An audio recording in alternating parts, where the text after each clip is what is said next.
All right. Hello, ladies. Believe it or not, we are in week 3. That might be a surprise to you. It might feel like a surprise to you, but yeah, we've done 2 weeks already. So, congratulations for working through to this point in our 6-week program, coaching program for heading towards victory, heading towards flourishing. And so, some of you might be feeling, yes, I'm getting there. Yes, this is victory. It's coming. I feel it. I know it. I sense it. I'm going through it or coming to it. And others of you might feel like, oh, I'm really having, like it's there. I know it's there, but boy, is it ever hard to grab onto. What I want us to do is take a collective deep breath. Here we go.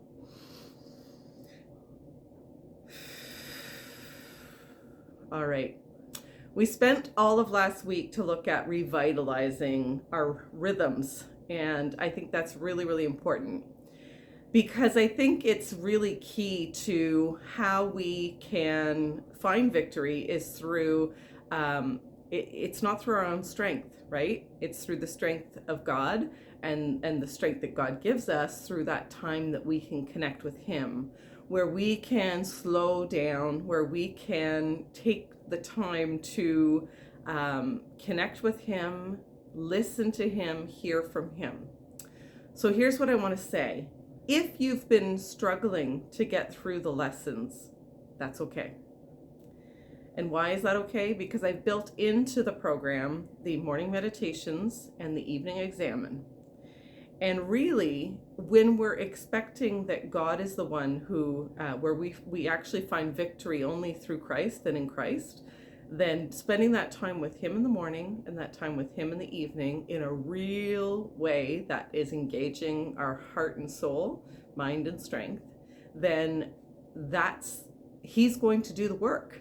He is doing a work just by meditating on His Word and by closing the day with that examen, looking deep into your heart. That is the work. And so if you've been, finding it challenging to get through the lessons, okay, that's okay, because that the lessons isn't what it's about. What it's about is spending time with the Lord and spending real time with the Lord for you.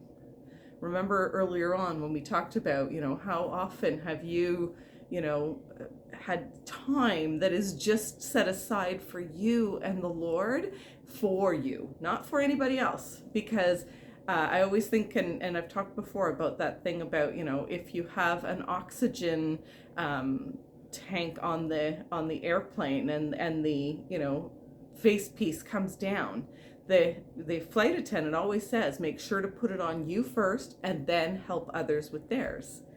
If you're putting on others first all the time, guess what? You run out of air. And I know that this probably strikes a chord for a few of you when you think about, yeah, I've spent so much time putting on everybody else's oxygen and forgetting to put on my own. So that's why I want to take a significant kind of breather right here and say, if you are feeling behind, if you are feeling like you're failing, if you are feeling like you're not able to make this thing happen or see this thing through or anything like that, I just want to remind you that this is time for you and the Lord. And if you have time to pet your kitten, hello, Mittens. If you have time to just, sit with the Lord and have some enjoyable time with Him and have Him speak to you in the ways that you are needing to hear from Him, that's amazing. That's what this is all about. Okay? So no stress if you're, and no judgment if you've, felt like you've been getting behind or anything like that. This is the time to regroup, refocus, and say, I am heading towards victory. I am called to flourish. And the way and the path to that, towards that, is by being with the Lord, asking Him to speak to those places And so keep doing what you're doing. If you're getting to meditate in the morning and do an evening examine, doing after all, you're doing well, you're doing fine. The lessons, you'll have them. So that's going to be for you to, hang on to and do whatever you want to do with it later on. If you're getting behind on it, it's okay. So all that to say, for this week, we're focusing on what we might call negative emotions. And I put it in air quotes because all of our emotions we're made in God's image, right? And so this week, I just want us to focus a little bit on some of those negative emotions that maybe we've been harboring, maybe we've been pushing down, maybe we've been not allowing ourselves to have because it's not godly. Again, it's not the Christian thing to do, whatever it might be. So this week, we're going to spend some time in some of those negative emotions. And I'm not going to have a video for every day. What you're going to do is you're going to have some journaling to do each day. And so this is it. This is basically what you're going to hear from me this week. And then you'll see that you'll have a space to do a little bit of journaling each day. Hopefully you get a chance to do that. But some of the emotions that you're going to be looking at this week, and you see if they're, in effect for you. I know I've had all of these at one time or another. Feeling overwhelmed or judged or under pressure.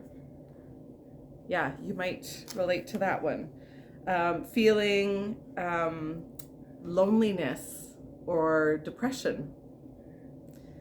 Yep, I've been there.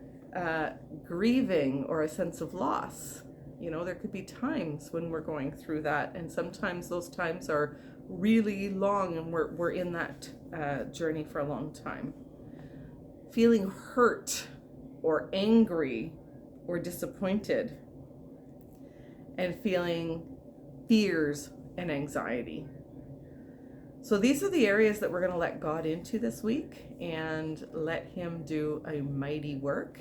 And I just bless you as you do some journaling. You'll see what you need to do on each day on the worksheets. And if you can't get to it, okay, keep doing your morning meditations, keep doing your evening examine, and catch up on these when you can.